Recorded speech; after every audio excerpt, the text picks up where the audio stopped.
Salut à tous, Kwame Sport. J'espère que vous allez bien, peu importe l'heure et l'endroit où vous regardez cette vidéo. Avant de commencer, cliquez sur like, abonnez-vous et activez la cloche de façon à être tenu au courant quand je posterai de nouvelles vidéos. Le 3 mai prochain, dans la sous-carte du combat entre Canelo et William Skull, il y aura un combat entre Suras et Munguia. C'est le rematch de l'upset de l'année qui a eu lieu au mois de décembre. Suras a mis KO, enfin, arrête l'arbitre, mais voilà, le combat n'est pas allé jusqu'au bout. Bruno Suras n'a pas respecté le script parce qu'à la base, ils l'ont choisi pour qu'il fasse briller Munguia. Ça s'est pas passé comme ça du tout. Et là, il va y avoir le rematch, mais il va aussi y avoir le combat entre Martin Bacolé et Efe Ajagba.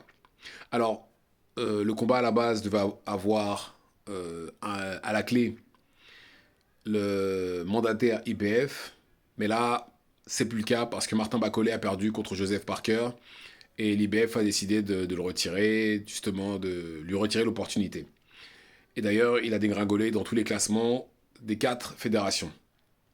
Mais on va avoir le combat le 3 mai, comme j'ai dit. Et depuis le début que le combat est annoncé, c'est-à-dire le 21 janvier, je crois que c'était, oui, voilà, vers le 20 janvier, un truc comme ça, sur ma page, je ne parle que de Bacolé. Parce que Martin Bacolé, il y a de l'actualité, on voit des vidéos où il parle, il s'exprime, on le voit avec Turki Al-Sheikh.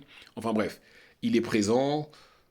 C'est plus facile de parler de lui que de Efe Ajagba, qui, d'ailleurs, son surnom c'est Silent, je sais plus quoi.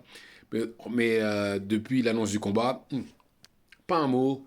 On l'a pas vu dire ni faire quoi que ce soit. Il n'y a pas d'image de ses entraînements qui ont fuité. Rien. Mais bon, c'est sûr et certain que depuis le mois de janvier, il a dû s'entraîner dur et il doit peut-être même déjà être prêt là maintenant au mois de mars. Et là, il y a enfin une vidéo qui a fuité. Il a posté une vidéo sur son Instagram et une photo où on le voit avec Johnny Fisher.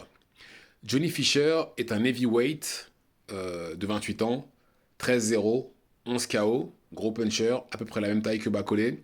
Mais par contre, en termes de style, c'est pas la même chose du tout. Fischer beaucoup plus rapide. Après, au niveau du punch, ça doit peut-être être la même chose à peu près. Mais voilà, en termes de déplacement, etc., ça n'a rien à voir avec Bacolé. C'est pas du tout le même style de combattant. Mais en tout cas, ça reste un sparring très très très solide pour l'un comme pour l'autre. Parce que Fischer aussi va combattre au mois de mai, mais un peu plus tard. Je sais pas, je sais plus contre qui, mais en tout cas, il combattra aussi au mois de mai.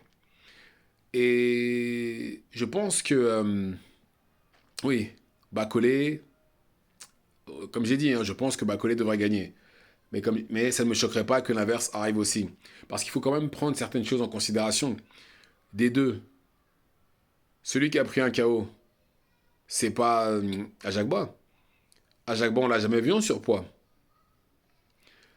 Ajagba, de ce que je vois, c'est quelqu'un de sérieux. Ajagba s'entraîne depuis le 21 janvier. Ajagba n'a même jamais été mis KO tout court. Parce que quelque chose que le public semble, à quoi ne semble pas penser, c'est qu'il a pris un KO. Enfin, il s'est fait sonner. Martin Bacolé, même si c'est son coin qui a arrêté le combat, mais il s'est quand même fait sonner. Ça se trouve, sa résistance au coup, fini. J'espère que je me trompe, mais ça pourrait être le cas aussi. Et j'estime que j'ai pas regardé les pronostics des bookmakers, mais dans la logique, normalement, le favori est censé être Ajagba. Normalement.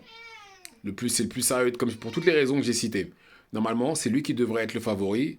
Maintenant, à voir comment ça va se passer.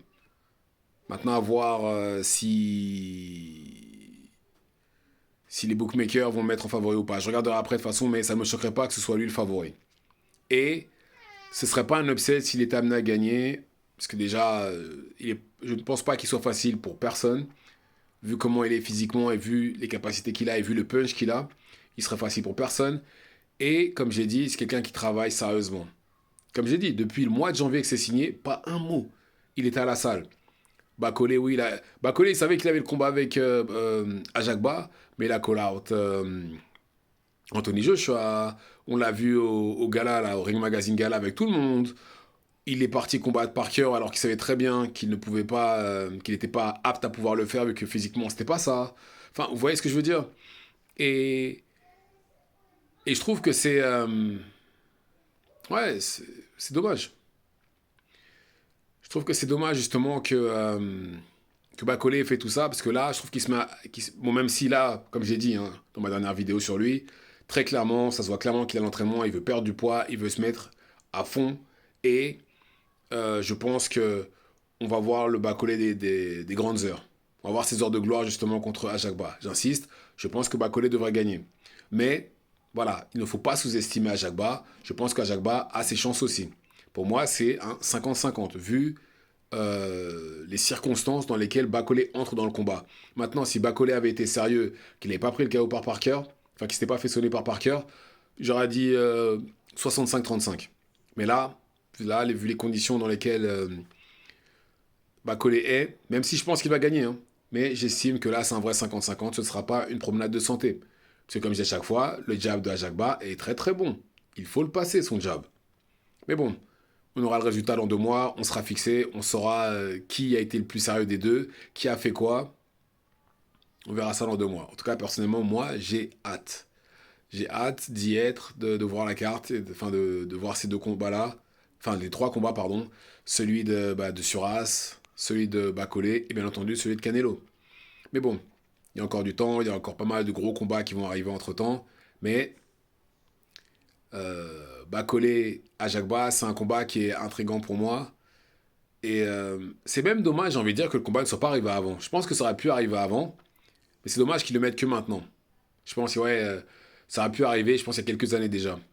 Parce que depuis sa défaite contre Sanchez, Ajagba n'a fait que gagner, il a rentré des KO, il a remonté la pente, très clairement. La preuve, c'est pour ça que je crois il est dans le top, bah, bien entendu, dans le top 10 IBF, mais je ne sais plus où exactement. Mais voilà, il a clairement remonté la pente, donc le combat aurait pu arriver avant. Et Bacolé, bah, jusqu'à Parker, là, bon, après, là, il n'était pas préparé, donc forcément, c'est pas la même chose. Mais je pense vraiment que le combat aurait pu arriver avant. Mais dans tous les cas, on va l'avoir le mois prochain. Il n'y a plus qu'à attendre, prendre du popcorn et savourer. Et voilà. Mais bon, dans tous les cas, euh, je pense vraiment que c'est un vrai 50-50. Les deux ont des armes pour détruire l'autre. Maintenant, ça, pour moi, je pense que ça va plus être une question de préparation. Parce que, vous savez, dans le cas de Bacolé, par exemple, faire une préparation où on est surtout concentré sur la perte de poids, c'est pas bon. C'est pas bon parce que justement, le training camp, ça devrait être juste fait pour la stratégie. La stratégie est arranger une chose ou deux, bien entendu, perdre du poids, mais pas non plus. Ça ne doit pas être l'unique raison du training camp. On doit bosser la technique, on doit mettre la stratégie au point, on doit faire toutes ces choses-là. Donc voilà. Dites-moi ce que vous en pensez dans les commentaires. Est-ce que vous pensez que Ajagba a ses chances? Est-ce que vous pensez que Bacolé est prêt à revenir dans un ring malgré ce qui s'est passé le mois dernier? Dites-moi ce que vous en pensez dans les commentaires. Activez la cloche de façon à être tenu au courant quand je posterai de nouvelles vidéos. Messieurs, j'ai créé un Tipeee. Si vous pouviez m'aider, ce serait juste parfait. Ce serait pour améliorer la chaîne. Hein. Et éventuellement, même pas éventuellement, et pour faire des voyages à l'étranger, pour faire des documentaires sur les sports de combat. Si vous pouviez m'aider, ce serait juste parfait. Le lien est dans la bio, je vous en remercie d'avance. Et c'est tout pour moi. Ciao, ciao.